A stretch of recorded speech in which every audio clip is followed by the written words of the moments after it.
ഓരോ നോവുകളും ജീവിക്കാൻ നമ്മെ പാകപ്പെടുത്തുകയാണ്. ഓരോ തിരസ്കാരങ്ങളും ഉയരുവാനുള്ള വാശി നമ്മളിൽ നിറയ്ക്കുകയും ചെയ്യും. നിങ്ങൾ ദിവസവും ചെയ്യുന്ന ഏതെങ്കിലും ഒരു പ്രവൃത്തിയിൽ മാറ്റം വരുത്താതെ നിങ്ങളുടെ ജീവിതത്തിൽ ഒരു മാറ്റം വരുത്തുക അസാധ്യമാണ്.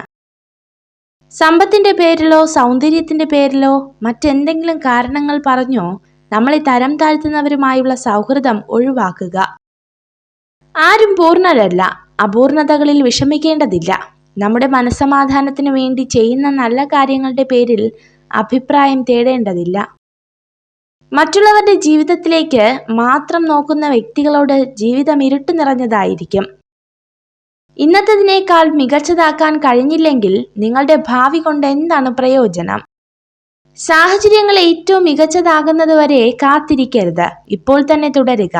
സാഹചര്യങ്ങൾ കാലക്രമേണ മികച്ചതായി തീരുന്നതാണ്. പരിശ്രമിക്കാൻ മടിയുള്ളവർക്ക് എല്ലാം അസാധ്യമാണ്. എന്നാൽ പരിശ്രമശാലികൾക്ക് എല്ലാം സാധ്യമാണ്. നിങ്ങളുടെ പുരോഗതിയെ മറ്റുള്ളവരുടേതുമായി താരതമ്യം ചെയ്യരുത്. നമുക്കെല്ലാവർക്കും സ്വന്തം ദൂരം സഞ്ചരിക്കാൻ സ്വന്തം സമയം ആവശ്യമാണ്. അന്ധകാരത്തിന് ഇരുട്ടിനെ പുറന്തള്ളാൻ കഴിയില്ല. വെളിച്ചത്തിന് മാത്രമേ അത് ചെയ്യാൻ കഴിയൂ. വെറുപ്പിന് വിദ്വേഷത്തെ പുറത്താക്കാൻ കഴിയില്ല. സ്നേഹത്തിന് മാത്രമേ അത് ചെയ്യാൻ കഴിയൂ. താൻ എന്താണെന്ന കൃത്യമായ ബോധവും തൻ്റെ കഴിവുകൾ പൂർണ്ണമായ വിശ്വാസവുമുള്ള വ്യക്തിക്ക് ചുറ്റുമുള്ളവർ പറയുന്നത് എന്താണെന്ന് ഗൗനിക്കേണ്ട കാര്യമില്ല. നിങ്ങൾക്ക് വേണ്ടി പ്രാർത്ഥിക്കുന്ന വ്യക്തിയെയും നിങ്ങളെ ചതിക്കാനായി കാത്തിരിക്കുന്ന വ്യക്തിയെയും നിങ്ങൾക്ക് എപ്പോഴും പെട്ടെന്ന് മനസ്സിലായെന്ന് വരില്ല. അതാണ് ജീവിതം. ജീവിതത്തിൽ വിഷമതകൾ അനുഭവിക്കുമ്പോൾ നമ്മുടെ മനസ്സിനോട് ഇങ്ങനെ പറയണം: ഒരു വേദന ഉണ്ടെങ്കിൽ അതിന് തുല്യമായ നേട്ടവും ജീവിതത്തിൽ ഉണ്ടാകും. മൗനമാണ് പല സമയത്തും നല്ലത്. പ്രതികരിക്കാൻ പോയാൽ നമ്മൾ തെറ്റുകാരാകും. കാരണം തെറ്റ് ചെയ്യുന്നവർ ന്യായീകരിക്കാൻ ഏറ്റവും മിടുക്കരാണ്.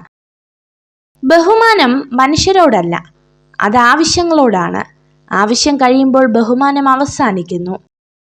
ഇല്ല എന്നിടത്ത് ഇല്ല എന്നും വേണ്ട എന്നിടത്ത് വേണ്ട എന്നും തന്നെ പറയുക. എന്ത് വിചാരിക്കുമെന്ന് കരുതി പറയാതിരുന്നാൽ ചിലർ നമ്മുടെ മൗനത്തിന് വില നിശ്ചയിക്കും. ആ വില ചിലപ്പോൾ നമ്മുടെ ജീവനും ജീവിതവുമായിരിക്കാം. നിങ്ങളെ രഹസ്യമായി സ്നേഹിക്കുന്ന സ്ത്രീ നിങ്ങളെ ഏറ്റവും അധികം വിശ്വസിക്കും. ഒരു ശ്രേഷ്ഠനായ മനുഷ്യൻ തൻ്റെ സംസാരത്തിൽ എളിമയുള്ളവനാണ്. എന്നാൽ അവൻ്റെ പ്രവർത്തനങ്ങളിൽ ആർക്കും തടസ്സം നിൽക്കാൻ കഴിയുകയുമില്ല. നിങ്ങൾ ഈ വീഡിയോ കണ്ടതിന് നന്ദി. ഇതുപോലുള്ള കൂടുതൽ വീഡിയോകൾക്കായി ചാനൽ സബ്സ്ക്രൈബ് ചെയ്യൂ.